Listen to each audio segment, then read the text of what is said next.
नमस्ते प्यारे बच्चों। आज मैं आपको कक्षा 10वीं अर्धवार्षिक परीक्षा 2025-26 साइंस का पेपर समझाऊंगा, जिसका कोड नंबर 1055 है। आप ये देख सकते हैं। देखिए, हिंदी और इंग्लिश दोनों वर्जन में दिया हुआ है और इसमें निर्देश वही है जो सामान्यतः सभी पेपरों में रहते हैं। अगले पेज में हम लोग देखेंगे इसके क्वेश्चन। इस पेपर को आपको हल करने में मेन पेपर में बहुत फ़ायदा होगा। देखिए, सही विकल्प क्वेश्चन नंबर फर्स्ट का है। इसमें वियोजन अभिक्रिया। दूसरा है आपका निम्न में से दुर्बल अम्ल है, एसिटिक अम्ल है। तीसरा, कौन सी धातु ठंडे जल के साथ तीव्र अभिक्रिया करती है? तो पोटेशियम इसमें तीव्र अभिक्रिया करती है।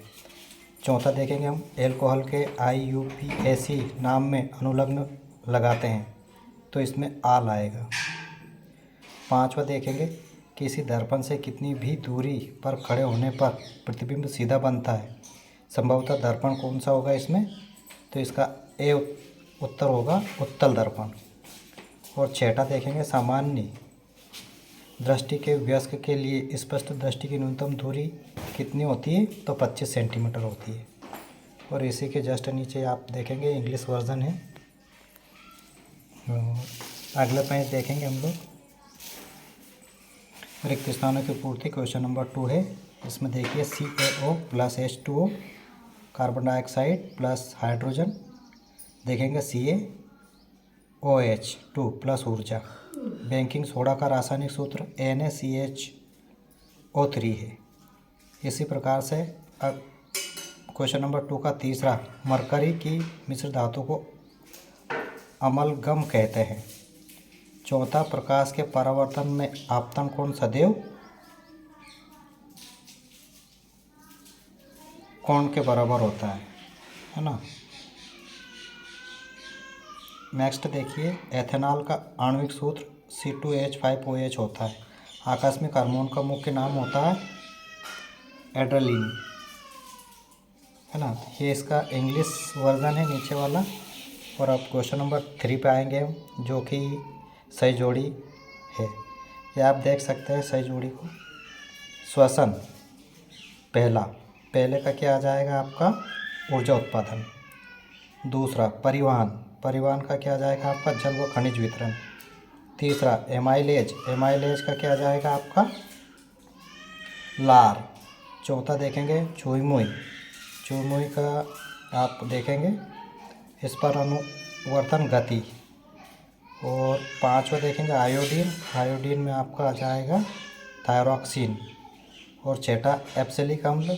छठे में देखिए आप लोग वृद्धि रोधक हार्मोन्स। तो इस प्रकार से हम लोग क्वेश्चन नंबर 3 भी कंप्लीट कर लिए हैं। और ये क्वेश्चन आपको अर्धवार्षिक वाले क्वेश्चन आपको है ना मेन एग्ज़ाम में बहुत ही लाभदायक रहेंगे। इसमें से लगभग 50% 60% क्वेश्चंस मेन एग्ज़ाम्स में आते हैं, इसीलिए अर्धवार्षिक परीक्षा करवाई जाती है। क्वेश्चन नंबर 4 देखिएगा, सत्य असत्य लिखिए। इसमें पहला, द्रव्यमान संरक्षण का नियम प्रत्येक रासायनिक अभिक्रिया में लागू होता है, ये सत्य है। धातुएं सामान्यतः धनायन बनाती है, सत्य है। मीथेन, एथीन, एथाइल के सभी हाइड्रोकार्बन है, ये भी सत्य है। और चौथे का देखेंगे हम लोग, चौथा नेफ्रॉन उत्सर्जन की इकाई है। और पांचवा देखिए, प्रतिवर्ती क्रिया मस्तिष्क व मेरुरज्जु से नियंत्रित होती है, ये गलत है। और छठा देखेंगे हम, अलैंगिक जनन में केवल एक ही जनक की आवश्यकता होती है, तो ये सही है। और इसी का राइट, ट्रू और फॉल्स, यानी कि ये इंग्लिश वर्जन है इसका। और नेक्स्ट क्वेश्चन है आपका 5, जो कि एक शब्द में अपने को उत्तर देना है। आप लोग देख सकते हैं कि क्वेश्चन नंबर फर्स्ट जो है आपका, धातु पर नमी व ऑक्सीजन की उपस्थिति में जंग लगने की प्रक्रिया का नाम क्या होता है? संरक्षण। ये स्पष्ट मैंने यहाँ पे लिख रखा है, आप लोग मिलाइएगा।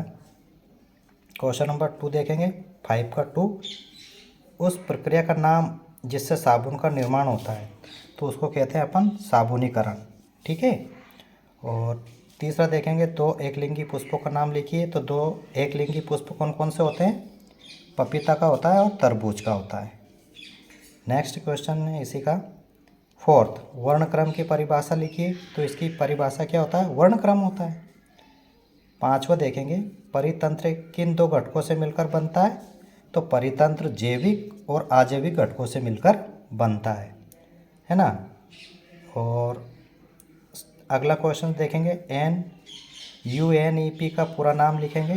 तो यूनाइटेड नेशन इन्वायरमेंट प्रोग्राम, किसका ये पूरा नाम है।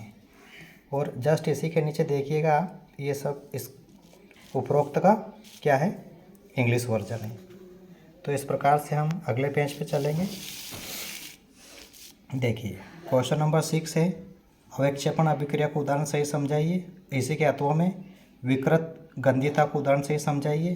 प्रश्न नंबर 7वां, प्लास्टर ऑफ पेरिस को आर्द्ररोधी बर्तन में क्यों रखा जाना चाहिए, इसकी व्याख्या कीजिए। इसी का अथवा देखेंगे हम, ताजे दूध के पीएच का मान 6 होता है, दही बन जाने पर इसके पीएच के मान में क्या परिवर्तन होगा, समझा कर लिखिए। तो मेरे प्यारे बच्चों, आप मेरे चैनल पे जाएंगे तो इनके सभी के उत्तर आपको मिल जाएंगे। देखिएगा, इसी का देखेंगे हम लोग 8वां क्वेश्चन, धातु व अधातु में दो रासायनिक अंतर लिखेंगे। तो इसके देखिए, धातु और अधातु के दो रासायनिक अंतर इस प्रकार से है। पहला है, धातु इलेक्ट्रॉन त्याग कर धनात्मक आयन बनाते हैं, धातु अम्लों के साथ क्रिया करते हैं, जबकि अधातु इलेक्ट्रॉन ग्रहण कर ऋणात्मक आयन बनाते हैं और अधातु अम्लों के साथ प्रतिक्रिया नहीं करते हैं। ये इसके प्रमुख दो अंतर हो गए। इसी प्रकार से अगला क्वेश्चन देखेंगे, भर्जन व निस्तापन में दो अंतर। तो देखिएगा, ये इसका देखेंगे हम, भर्जन सल्फाइड ऑक्साइड के लिए प्रयुक्त होता है, जबकि निस्तारण कार्बोनेट अयस्क के लिए प्रयुक्त होता है ना। इसी का अथवा देखिएगा, इसी का अगला क्वेश्चन देखिएगा, क्वेश्चन नंबर 9 है, सहसंयोजी यौगिक के दो भौतिक गुण लिखिए। तो पहला गुण है इसका कम गलनांक और क्वथनांक, दूसरा है विद्युत के कुचालक होते हैं। इसी का अथवा देखिएगा, समजाति श्रेणी की दो विशेषताएं। तो ये आप मेरे चैनल पर जाकर आप लोग इसको क्वेश्चंस के आंसर को देख सकते हैं। क्वेश्चन नंबर 10 देखिएगा, कार्बन के वे दो गुण क्या है जिनके कारण हमारे चारों ओर कार्बनिक यौगिकों की इतनी बड़ी संख्या दिखाई देती है। इसी का अथवा देखेंगे, कार्बनिक यौगिकों का उपयोग अधिकतर अनुप्रयोगों के ईंधन के रूप में क्यों किया जाता है। क्वेश्चन नंबर 11 देखेंगे, हमारे शरीर में वसा का पाचन कहाँ और किस प्रकार होता है। तो वसा का पाचन छोटी आंत में होता है ना। और इसी प्रकार से हम देखेंगे, इसी का अथवा, शरीर में हीमोग्लोबिन की कमी के क्या परिणाम हो सकते हैं। तो शरीर में हीमोग्लोबिन के कई गंभीर परिणाम हो सकते हैं। इसमें जो मुख्य है वो इस प्रकार से है, अत्यधिक थकान हो सकती है, सांस फूलना हो सकती है, चक्कर आना, ये इसके प्रमुख कारण हैं। क्वेश्चन नंबर अगला देखेंगे जो कि अगले पेज पर है। देखिएगा, क्वेश्चन नंबर 12, प्रतिवर्ती क्रिया और टहलने में क्या अंतर है। और इसी के अथवा तंत्रिका कोशिका यानी कि न्यूरॉन का नामांकित चित्र पूछा है इन्होंने। तो आप देख सकते हैं, न्यूरॉन का चित्र मैंने बहुत अच्छे से समझाया था आप लोगों को। प्रश्न नंबर 13 देखिएगा, अमीबा में जनन की विधि को सचित्र समझाइए। तो ये भी मैंने आप लोगों को समझा रखा है। कार्बनिक प्रोडन से दो लाभ लिखिए। तो इसके दो लाभ आप यहीं पे देख सकते हैं। बीज के बिना पौधे के किसी भी कायिक भाग से नया पौधा तैयार किया जाता है, ये एक इसकी प्रक्रिया होती है। ठीक है। इसी प्रकार से अपवर्तन के दो नियम। तो अपवर्तन के नियम तो सभी जानते हैं, अपवर्तित किरण और आपतन बिंदु पर अभिलंब के तीनों एक ही तल में होते हैं। दूसरा नियम है कि इन्हीं दो माध्यमों के लिए आपतन कोण ही ज्यों और अपवर्तन कोण ही ज्यों यानी कि साइन ए का अनुपात एक नियतांक होता है। क्वेश्चन नंबर अगला देखेंगे हम 15। और इसी प्रकार से क्वेश्चन नंबर 16, तारों के टिमटिमाने का क्या कारण होता है। तो वायुमंडलीय अपवर्तन के कारण तारे टिमटिमाते हुए दिखाई देते हैं। इसी का अथवा देखेंगे, स्वच्छ आकाश का रंग नीला क्यों दिखाई देता है। तो मेरे प्यारे बच्चों, आप देख सकते हैं, प्रकाश के रेले प्रकीर्णन के कारण ऐसा हमें दिखाई देता है। प्रश्न नंबर 17 का उत्तर देखिएगा आप लोग।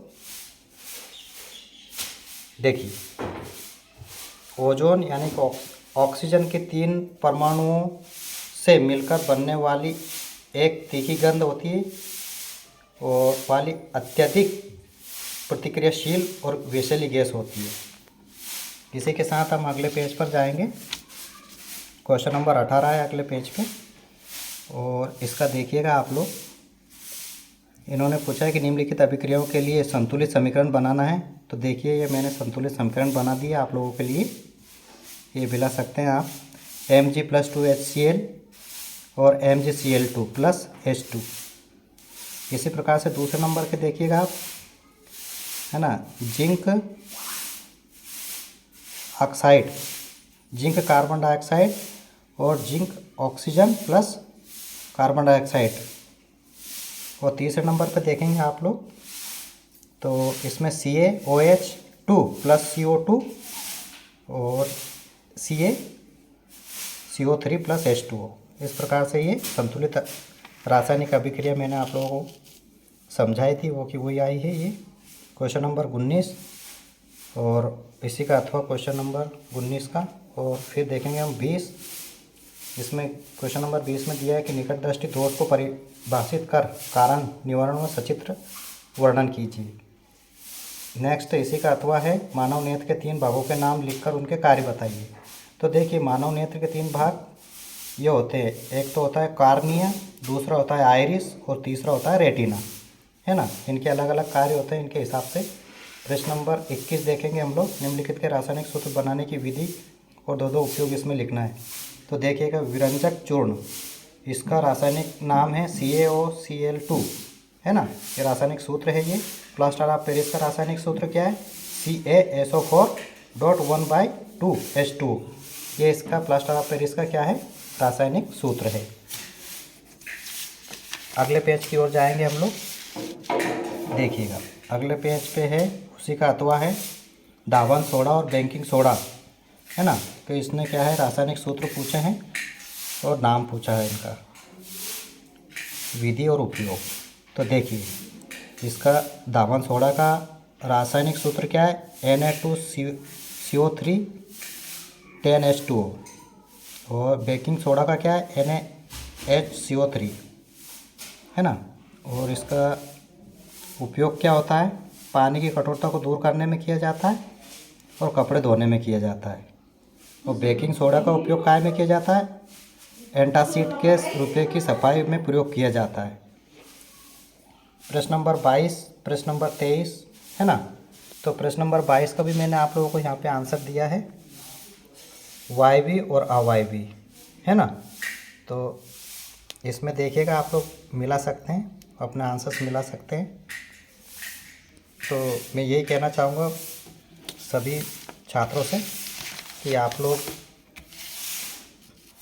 कक्षा 10वीं जो कि बोर्ड की एग्ज़ाम होती है, इस पेपर की सहायता से आप अपना बोर्ड का मेन पेपर आसानी से हल कर सकते हैं। तो सभी से मैं यही आशा करता हूँ कि मेरा चैनल लाइक करें, सब्सक्राइब करें और शेयर करें, ताकि और बच्चों को भी इसका लाभ मिल सके। अगले टाइम पर हम अगले पेपर के साथ मिलेंगे। सभी को जय हिंद।